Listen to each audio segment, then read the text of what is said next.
हमारा physical chemistry का BSc first year के सिलेबस का दूसरा लेक्चर है।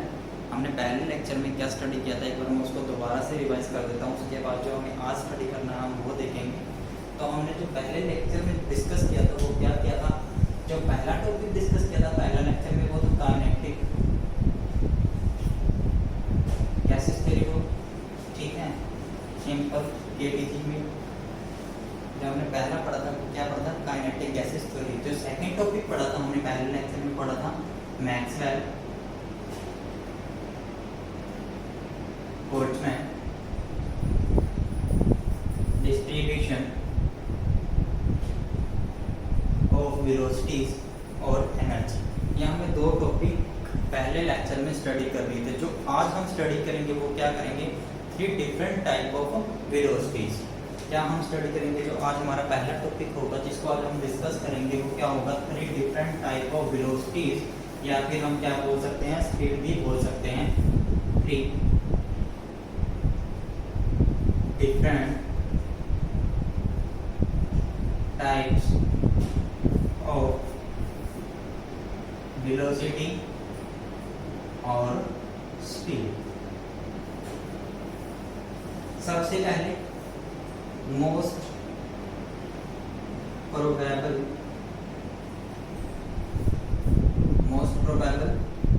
वेलोसिटी, इसको हमने पहले लेक्चर में भी स्टडी किया था, आज फिर इसको बता रहा हूँ दोबारा से। मोस्ट प्रोबेबल वेलोसिटी होती क्या है, it is defined as the velocity possessed by the maximum fraction of molecules of a gas at a particular temperature is called most probable velocity। क्या थी कि मैक्सिमम फ्रैक्शन जिस वेलोसिटी से move करेंगे किसी एक टेम्परेचर पे उसे क्या बोलेंगे, मोस्ट प्रोबेबल वेलोसिटी। इसको रिप्रेजेंट किससे किया जाता है, इट्स रिप्रेजेंटेड बाय अल्फा। तो ये हमारा कौन सा आ गया, जो सबसे पहली वेलोसिटी थी वो क्या थी, मोस्ट प्रोबेबल वेलोसिटी। तो जो सेकंड टाइप आती है वेलोसिटी की वो क्या होगी, एवरेज वेलोसिटी। सेकंड हमारी कौन सी होगी, एवरेज वेलोसिटी। एक बार दोबारा लिखता हूँ, ऊपर देखिए मोस्ट प्रोबेबल वेलोसिटी को हम स्टडी कर चुके हैं, मोस्ट प्रोबेबल वेलोसिटी को हम क्या कर चुके हैं, अभी हमने स्टडी किया। जो सेकंड टाइप है वो क्या है, एवरेज वेलोसिटी।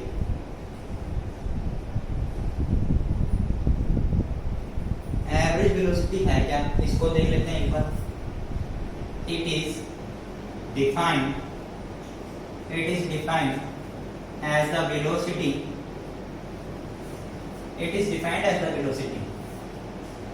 आपकी वेलोसिटी है कौन सी, ठीक है, अर्थमेटिक मीन है। किसका अर्थमेटिक मीन है, डिफरेंट वेलोसिटीज का, ठीक है। क्या है ये, it is defined as the arithmetic mean. क्या है ये, arithmetic mean of different velocities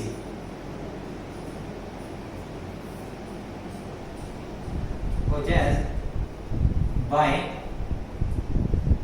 by different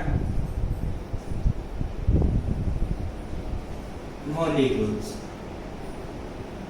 at a particular temperature। ठीक है, ये क्या होगा, ये अर्थमेटिक मीन होगा किसका, डिफरेंट वेलोसिटीज का किसी एक टेम्परेचर के ऊपर। अब इसको रिप्रेजेंट किससे करते हैं, इट्स रिप्रेजेंटेड बाय v। इसको किससे रिप्रेजेंट किया जाएगा, v से। अब इसको लिखने के दो तरीके हैं। जो पहला तरीका है, if n is the total number of molecules,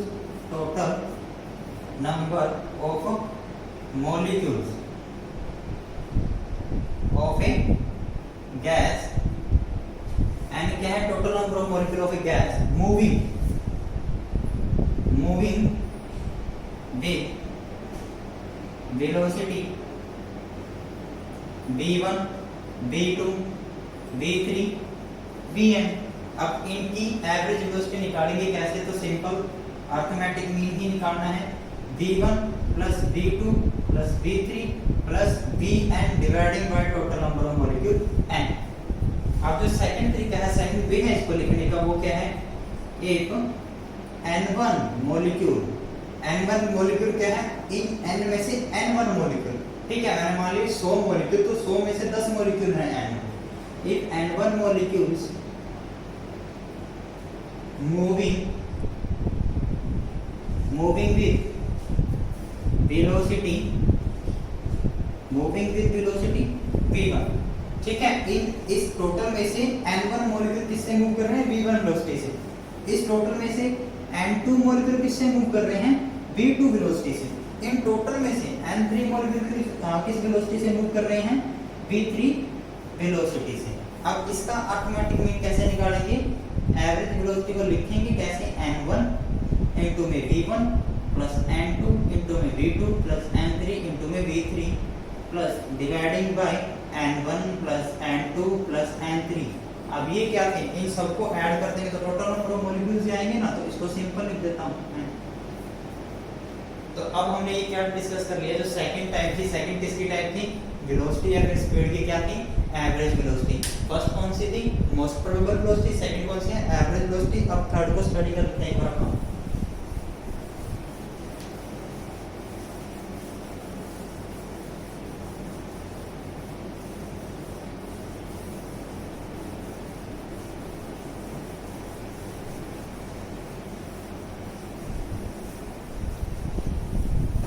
जो हमारी थर्ड वेलोसिटी है वो है रूट मीन स्क्वायर वेलोसिटी। देखो इसके नाम से ही पता चल रहा है, रूट मींस पहले रूट करेंगे किसका, रूट मीन, किसका मीन, स्क्वायर का। पहले होगा क्या, स्क्वायर का मीन करेंगे, फिर उसका क्या कर देंगे, अंडर रूट कर देंगे, ठीक है। तो इसको डिफाइन करेंगे, कैसे करेंगे, define as the square root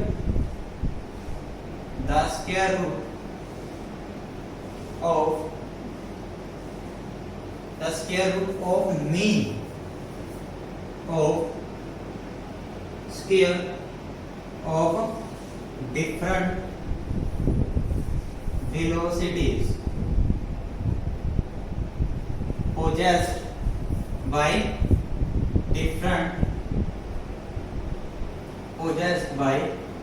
different molecules of a gas at a particular temperature। इसको लिखना कैसे है, इसको रिप्रेजेंट कैसे करना है, इट्स रिप्रेजेंटेड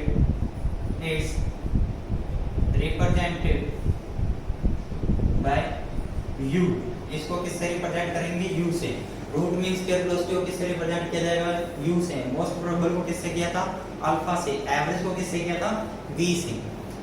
अब इसको भी लिखने के दो तरीके हैं। जो पहला तरीका है, if n is the total number of molecules,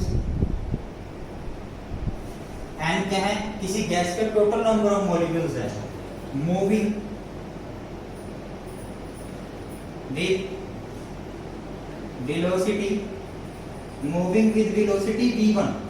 क्या है, जो n number of total molecule है उनमें से कुछ मॉलिक्यूल v1 से मूव कर रहे हैं, कुछ मॉलिक्यूल v2 से मूव कर रहे हैं, कुछ मॉलिक्यूल v3 से, कुछ मॉलिक्यूल vn से मूव कर रहे हैं। तो इनकी जो रूट में इसके वेलोसिटी वो कैसे होगी, रिप्रेजेंट किससे किया था, u से। सबसे पहले मैंने बताया था क्या करना है, स्क्वायर रूट ही करना था। सबसे पहले मैंने क्या कर दिया, स्क्वायर रूट। इसका स्क्वायर रूट करना है, मीन किया गया है स्क्वायर का, तो सबसे पहले वेलोसिटी इसका स्क्वायर करेंगे और उसका क्या करना है, मीन करना है। तो ये मैंने वेलोसिटी इसका स्क्वायर किया, dividing by total number of molecule, ये क्या हो जाएगा, मीन हो जाएगा। मीन का क्या है, स्क्वायर रूट है। ठीक है। तो इसकी डेफिनेशन से ही पता चल रहा है रूट करना है, किसका करना है, मीन निकाला हुआ है स्क्वायर का, स्क्वायर क्या वेलोसिटी का उसका मीन निकाला, टोटल का क्या कर दिया स्क्वायर रूट कर दिया, तो उसे क्या बोल लेंगे रूट मीन स्क्वायर वेलोसिटी बोल देंगे। तो इसको जो लिखने का दूसरा तरीका है वो क्या है, अब मैंने क्या कहा था n में से कुछ मॉलिक्यूल v1 से मूव कर रहे हैं, कुछ मॉलिक्यूल v2 से मूव कर रहे हैं, कुछ मॉलिक्यूल v3 से मूव कर रहे हैं, कुछ मॉलिक्यूल vn से मूव कर रहे हैं, ठीक है। अब मैं क्या करूंगा, अब मेरे को नंबर पता है कि v1 से कितने मॉलिक्यूल मूव कर रहे हैं, v2 से कितने मॉलिक्यूल मूव कर रहे हैं, एक n1 molecules moving with velocity v1 and 2 molecules moving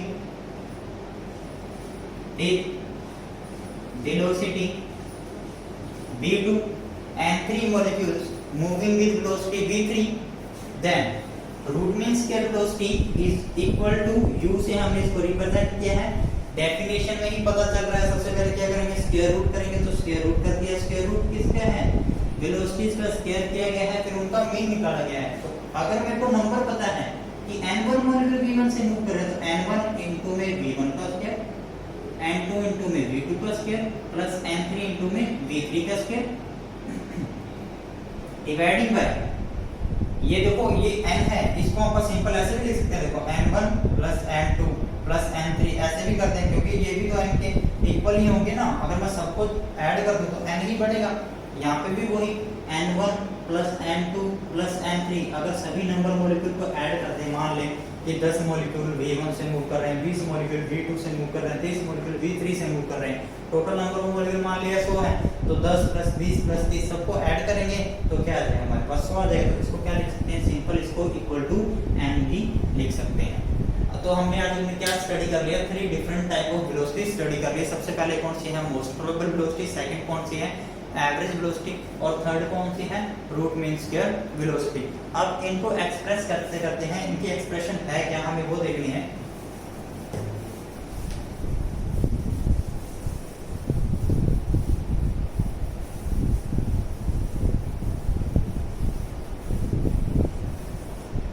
जो सबसे पहली वेलोसिटी थी वो क्या थी, most probable velocity, most probable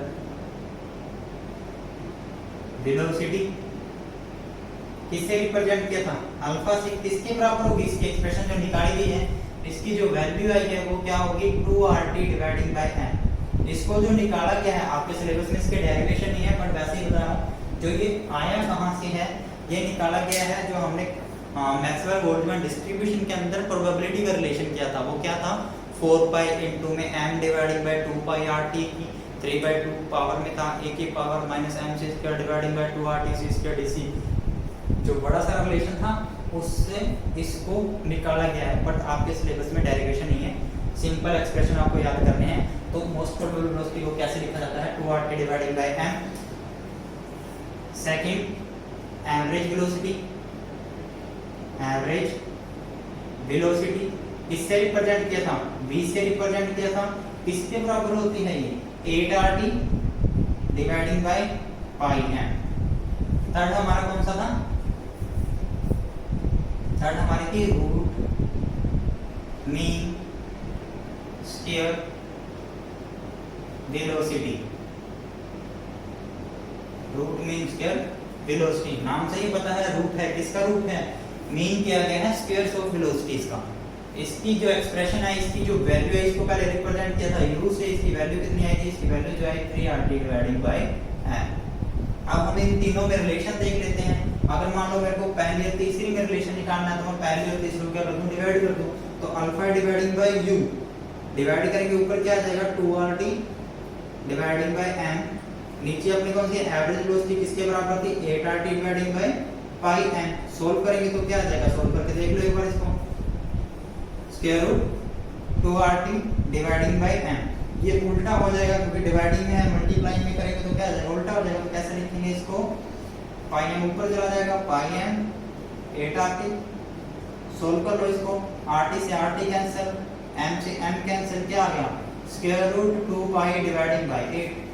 ठीक है, तो ये क्या आ गया हमारी मोस्ट प्रोबेबल वेलोसिटी और रूट मीन स्क्वायर वेलोसिटी का रिलेशन आ चुका है। अगर मान लो मेरे को निकालना है एवरेज वेलोसिटी और अपना रूट मीन स्क्वायर वेलोसिटी के अंदर, तो इन दोनों को डिवाइड कर दो, तो v dividing by u, v की वैल्यू क्या थी एवरेज वेलोसिटी की, यहाँ पे मैंने गलत लिख दिया, यहाँ पे क्या आना चाहिए था हमें most probable sorry root mean square velocity की वैल्यू पुट करनी चाहिए थी, मैंने क्या कर दिया यहाँ पे एवरेज वेलोसिटी की वैल्यू को पुट कर दिया। तो कोई बात नहीं है, बट हमें ये बताना चाहिए कि क्या करनी है, सिंपल रेशियो करनी है।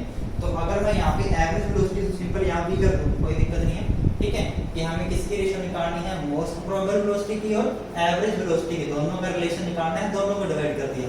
अगर मोस्ट प्रोबेबल का निकालना है रूट मीन स्क्वायर के साथ तो अल्फा को डिवाइड कर देंगे u के साथ, अगर मान लो एवरेज वेलोसिटी का निकालना है रूट मीन स्क्वायर के साथ तो किसको डिवाइड कर देंगे एवरेज वेलोसिटी को कर देंगे u के साथ। तो अब मैं किस में निकाल रहा हूं एवरेज वेलोसिटी के अंदर और रूट मीन स्क्वायर वेलोसिटी के अंदर रिलेशन निकाल रहा हूं, तो दोनों को डिवाइड कर देंगे। तो सिंपल डिवाइड करना है 8RT dividing by pi m, नीचे क्या है अपना रूट मीन स्क्वायर वेलोसिटी, इसका रिलेशन क्या था 3RT dividing by n।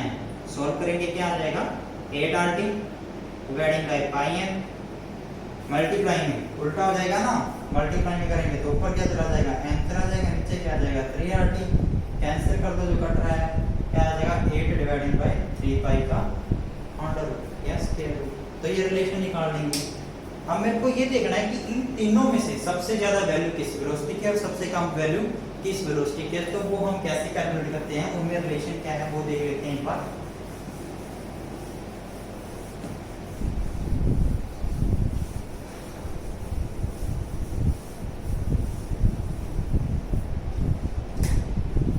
Alpha means most probable velocity, ratio average velocity means v, ratio sine root means square velocity means u। Alpha की value क्या थी square root 2RT dividing by n, ratio average velocity की expression या फिर value क्या थी 8RT dividing by pi n, root mean square velocity क्या थी 3RT डिवाइडिंग बाय n। अब कैंसिल कर दो RTn और RTn, क्या आ गया देखो square root 2 ratio square root 8 dividing by pi square root 3। Square root 2 की वैल्यू आपको पता है कितनी आती है 1.414। इसको जो सोल्व कर लेंगे इसकी वैल्यू पाई की वैल्यू क्या पुट कर देंगे 3.14, तो इसको जो डिवाइड करके उसका स्क्वायर रूट करेंगे जो वैल्यू आएगी वो क्या आएगी 1.595। स्क्वायर रूट ऑफ 3 की वैल्यू क्या आती है 1.732। अब साफ साफ पता चल रहा है अल्फा की वैल्यू 1.4, v की वैल्यू 1.5, u की वैल्यू 1.7, सबसे बड़ा कौन सा है u, उससे छोटा v, उससे छोटा अल्फा। n की सबसे कम वैल्यू किसकी होगी मोस्ट प्रोबेबल वेलोसिटी की और सबसे ज्यादा वैल्यू किसकी हो जाएगी रूट मीन स्क्वायर वेलोसिटी की। अगर हम प्लॉट से इसको शो करना चाहें तो प्लॉट ड्रा कर लेते हैं। प्लॉट किसके बीच में ड्रॉ करेंगे जो हमने पहले लेक्चर में ड्रॉ किया था, कैसे सिंपल वैसा ही है, सिमिलर वेलोसिटी के बीच में, ठीक है, और इस तरफ क्या आ जाएगी हमारी प्रोबेबिलिटी, प्रोबेबिलिटी की वैल्यू क्या थी 1/n dn divided by dc। इसका जो ग्राफ था वो ऐसा था, सबसे ज्यादा वैल्यू किसकी average sorry root mean square velocity का, सबसे कम किसकी मोस्ट प्रोबेबल वेलोसिटी क्या थी the velocity possessed by maximum fraction. सबसे ज्यादा मॉलिक्यूल इसी हाइट पे है ना, तो इस हाइट के मॉलिक्यूल, ठीक है, जितने ज्यादा मॉलिक्यूल होंगे ऊपर जाता है ग्राफ, इस हाइट के मॉलिक्यूल जिस वेलोसिटी से मूव कर रहे हैं उसे क्या बोलते हैं मोस्ट प्रोबेबल वेलोसिटी। किससे शो करते हैं अल्फा, अल्फा से कौन सी कम है एवरेज वेलोसिटी, सबसे ज्यादा कौन सी है मोस्ट प्रोबेबल मींस u, बीच में कौन सी एवरेज, सबसे ज्यादा u, सबसे कम अल्फा। तो बाय ग्राफिकल या बाय द प्लॉट हम इसको ऐसे भी रिप्रेजेंट कर सकते हैं। अब बात आती है इसके न्यूमेरिकल्स की, इनके ऊपर न्यूमेरिकल्स भी आते हैं, न्यूमेरिकल्स काफी आसान होते हैं, पर दो बातों का ध्यान रखना होता है, वो देख लो कैसे, क्या ध्यान रखना है आपको। मैं एक एग्जांपल लेके समझा देता हूँ आपको। मान लो मेरे को कैलकुलेट करना है, calculate the most probable velocity, calculate the most probable velocity, मैं अल्फा से शो कर रहा हूँ, calculate the most probable velocity of oxygen at 100 degree Celsius, 100 degree Celsius पे ऑक्सीजन की मोस्ट प्रोबेबल वेलोसिटी निकालनी है। तो मोस्ट प्रोबेबल वेलोसिटी का सबसे पहले हमें फॉर्मूला याद होना चाहिए, क्या होता है, square root 2RT dividing by m। T क्या है, टेम्परेचर, टेम्परेचर डिग्री सेल्सियस में गिवन है। तो कभी भी जब भी न्यूमेरिकल को सॉल्व करते हैं, टेम्परेचर की वैल्यू पुट करते हैं, तो एब्सोल्यूट यूनिट लेके चलते हैं टेम्परेचर की। टेम्परेचर की एब्सोल्यूट यूनिट होती कौन सी है, केल्विन।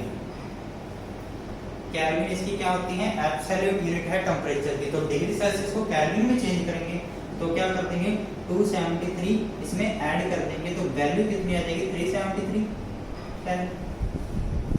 उसके बाद ऑक्सीजन, m क्या है, मॉलिक्यूलर मास। ऑक्सीजन का मॉलिक्यूलर मास कितना होता है, 16 ग्राम। अगर मैं इसको 16 ग्राम में लेके चल रहा हूं तो हमें जो r की वैल्यू पुट करनी है वो क्या करेंगे, 8.314 into 10⁻⁷ अर्ग पर डिग्री पर मोल। अगर मैं ऑक्सीजन की वैल्यू किलोग्राम में लेके चल रहा हूं, किसमें लेके चल रहा हूं, किलोग्राम में, तो ग्राम को किलोग्राम में चेंज करेंगे तो 1000 से क्या कर देंगे, डिवाइड कर देंगे ना। तो इसको जब 1000 से डिवाइड करेंगे तो क्या आ जाएगा, 0.016 किलोग्राम, यानी कि 0.016 केजी। अब जो यहाँ जब इसको केजी में चेंज कर लिया, किलोग्राम में चेंज कर लिया, तो जो आर की वैल्यू यूज करेंगे केजी के लिए वो क्या करेंगे, 8.314 जूल पर केल्विन पर मोल। अगर ग्राम यूज कर रहे हैं तो आर की वैल्यू 8.314 10⁷ अर्ग पर डिग्री पर मोल।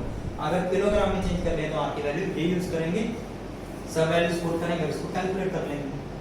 तो इस तरह से इसके ऊपर आसान से न्यूमेरिकल आ सकते हैं, एनटीपी कंडीशंस पे भी आ सकते हैं, नेचुरल नॉर्मल टेम्परेचर प्रेशर पे। तो नॉर्मल टेम्परेचर प्रेशर पे हमें वैल्यू पता होनी चाहिए प्रेशर की, जो हमने प्लस 1 क्लासेस के अंदर पढ़ी हुई है, ठीक है।